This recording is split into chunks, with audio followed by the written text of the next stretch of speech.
Hello and welcome friends. मित्रों, आज हम बात करने वाले हैं बुध ग्रह के बारे में। बुध ग्रह एक बहुत इंपॉर्टेंट ग्रह है और बहुत लोगों की कुंडली में ये बहुत इंपॉर्टेंट रोल प्ले करता है।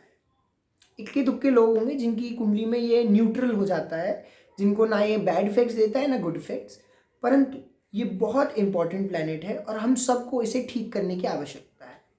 देखिए फ्रेंड्स, ये उपाय जो मैं आज बताने वाला हूँ इस वीडियो के माध्यम से, ये उपाय कोई भी कर सकता है, इर्रिस्पेक्टिव ऑफ लग्न ये करा जा सकता है। और जो उपाय लग्नों पे बेस्ड हैं वो मैं बताऊंगा।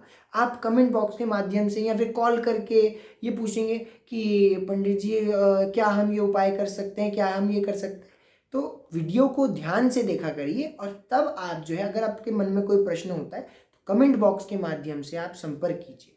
और अगर आप पत्रिका का विश्लेषण कराना चाहते हैं या अपनी जन्म पत्रिका में अगर आपके मन में कोई भी प्रश्न उमड़ रहे हैं अपने फ्यूचर से रिलेटेड, अपने सक्सेस रेट से रिलेटेड, करियर से रिलेटेड, सो आप हमें व्हाट्सएप कर सकते हैं 8859917548 पर और अपनी पत्रिका का परामर्श आप व्हाट्सएप द्वारा ले सकते हैं।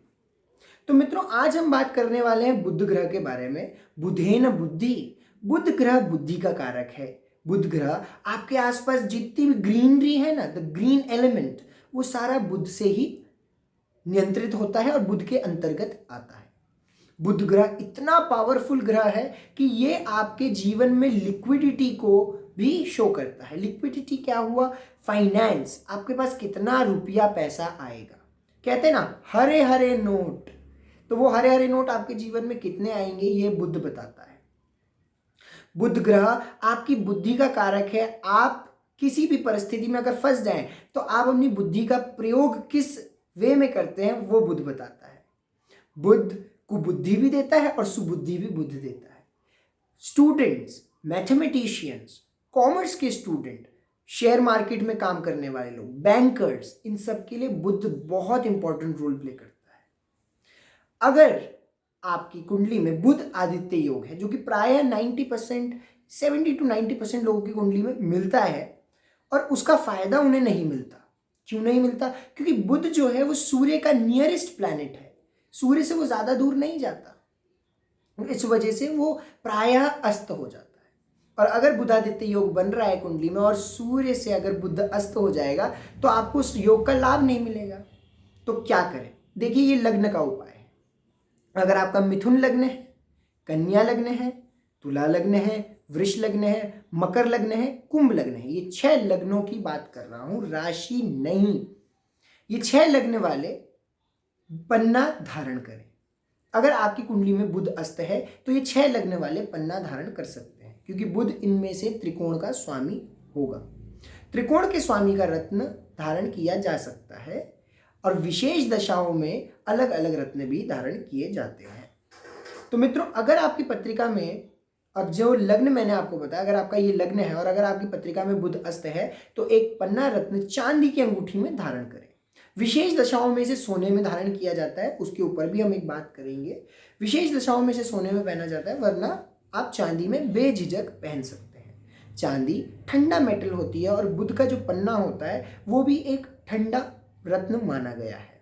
तो दोनों को ठंडे ठंडे में रखेंगे तो वो बैलेंस्ड रहेंगे। कहीं हमें हीट चाहिए होती है तो हम सोने में या तांबे में भी पहनाया जाता है। तांबे में बहुत 001 पॉइंट लोगों को तांबे में पहनाया जाता है, बाकी इसको जो है स्वर्ण में या चांदी में पहनाने की सलाह दी जाती है। अब हम बात करेंगे, अगर आपकी पत्रिका में बुध खराब है तो आपको क्या लक्षण होंगे? आप तुतलाएंगे, हकलाएंगे, बोलते हुए आपको घबराहट होगी, आपके अंदर एक बोलने का लहजा नहीं होगा। अगर आप 10 लोगों के बीच में बोलेंगे तो आप घबरा जाएंगे, आप नर्वस हो जाएंगे। बुध ग्रह आपको नर्वस सिस्टम की प्रॉब्लम भी देता है, इवन ब्रेन में प्रॉब्लम भी बुध ही देता है। तो अब क्या करें? नियमित रूप से 2 इलायची और थोड़ी सी दुर्वा अंकुर भगवान गणपति को अर्पित करेंगे और ये इलायची अपनी जेब में डाल लेंगे। घर से निकलने से पहले या अगर आप घर में ही रहते हैं तो उस इलायची का प्रसाद के रूप में सेवन करें। और जब आप किसी बड़ी मीटिंग में जा रहे हैं जहां आपको बोलना है और जहां आपको बेझिझक बोलना है बिना किसी घबराए हुए, तो ये इलायची आप जरूर खाइएगा। तो इससे आपका बुध वाला पार्ट स्ट्रांग हो जाएगा। नित्य गणेश जी की उपासना करने से भी बुध ग्रह मजबूत होता है। गणेश जी की उपासना करने से समस्त नवग्रह की प्रीति मिलती है और समस्त नवग्रह तृप्त हो जाते हैं।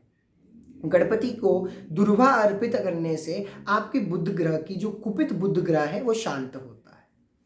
लग्न बता रहा हूं, वृश्चिक लग्न और मेष लग्न जिनके स्वामी मंगल है, और मंगल और बुध का 36 का आंकड़ा माना गया। अगर आपके मेष लग्न है या वृश्चिक लग्न है तो आप बुध का नियमित रूप से दान कर सकते हैं बिना किसी समस्या के। 2 दुर्वा अंकुर आप गणपति जी के चरणों में अर्पित करिए, और हो सके तो हरी पालक की गट्ठी या हरे पालक या हरा साग आप गाय को खिलाएं। इससे आपका बुध ग्रह आपको नुकसान नहीं देगा, आपको लाभ देगा। अगर आप बैंकर हैं, अगर आप फाइनेंस की फील्ड में हैं जहाँ पे आपको मॉनेटरी फील्ड है, आपको पैसा आना लेन देन लगा रहता है, तो आप क्या करें, बुधवार के दिन हरे रंग का एक सूती धागा ले लीजिए। सूती धागा अगर ना मिले तो आप कोई भी नॉर्मल धागा ले सकते हैं। इस धागे को अपनी हाइट, जितनी आपकी हाइट है उतना आप नाप लीजिए। जैसे मेरी हाइट 5 इंचेस है या फिर 5 फुट 7 इंचेस है, तो आप ऐसे उसको नाप सकते हैं और उस धागे को लपेट करके गणेश जी के चरणों में अर्पित कर दीजिए। उसके बाद एक माला ओम बुम बुधाय नमः मंत्र का जप कर सकते हैं, और मंत्र जप के बाद ये धागा किसी भी स्त्री से या फिर बुआ से, क्योंकि बुआएं भी बुध का कारक है, अपनी बुआ से अगर आप इसको बनवा लेते हैं अपने वर्किंग हैंड की कलाई पे, तो इससे आपको लाभ मिलेगा और आपका बुध और स्ट्रांग हो जाएगा। आशा करता हूँ आज के उपाय आपको अच्छे लगे हों। सिंपल रेमेडीज़ हैं ये, आप में से कोई भी इन रेमेडीज़ को कर सकता है। आशा करता हूँ आपका दिन मंगलमय हो। मुझे दीजिए इजाज़त। नमस्कार।